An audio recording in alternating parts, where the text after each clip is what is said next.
Chapter 5. Passengers. Provisions, treatment, passage money, deportment, services. In Chapter 1 of the third part, under the title Provisions, it will be seen that the vessel must have on board, well secured under deck, at least 60 gallons of water, 100 pounds of salted beef, 100 pounds of wholesome shipbread, and 1 gallon of vinegar for each passenger, on a voyage across the Atlantic, and in like proportion for shorter or longer voyages. This, too, must be in addition to the private stores of the master or passengers. Act 1819, Chapter 170, Section 3. The master is also forbidden to take on board more than 2 passengers for every 5 tons. Act 1819, Chapter 170, Section 1. The contract of passengers with the master is not for mere ship-room and personal existence on board, but for reasonable food, comforts, necessaries, and kindness. In respect to females, it extends yet farther, and includes an implied stipulation against obscenity, immodesty, and a wanton disregard of the feelings. A course of conduct oppressive and malicious in these respects will be punished by the court, as well as a personal assault. 3 Mason, 342. No passage money is due to a ship upon an engagement to transport a passenger, before the arrival of the vessel at the port of destination. Where the passenger has paid in advance, he can reclaim his money if the voyage is not performed.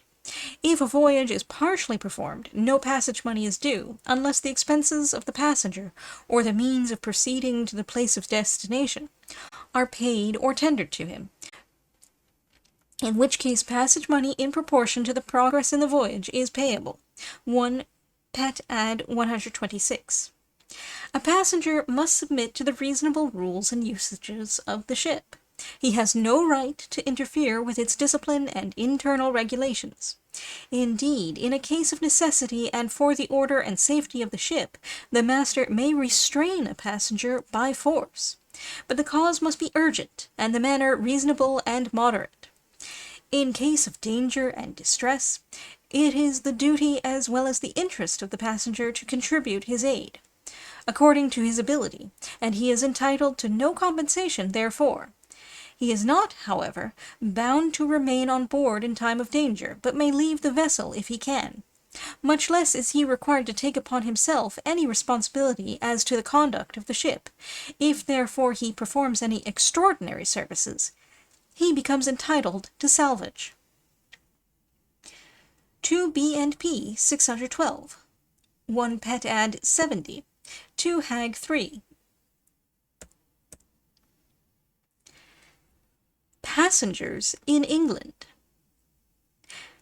See note to Chapter 1 under this title.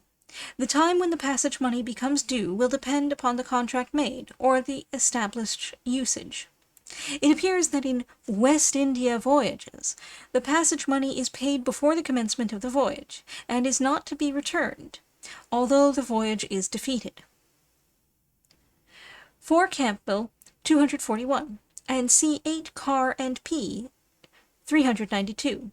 The rule of the East India trade requires a passenger who refuses to go, in consequence of a delay in the sailing of a vessel, to forfeit half the amount of the passage money agreed for, and which, it would seem, may be recovered in cases where the time of sailing is not made an essential part of the contract, and the ship sails within a reasonable time.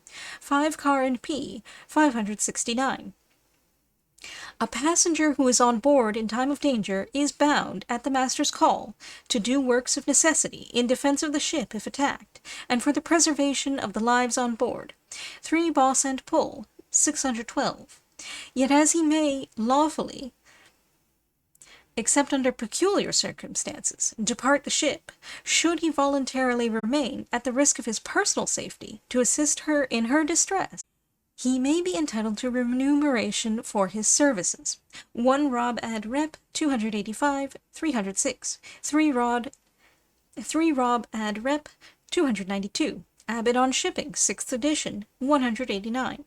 As to the right to confine a passenger, see 1 Campo 58.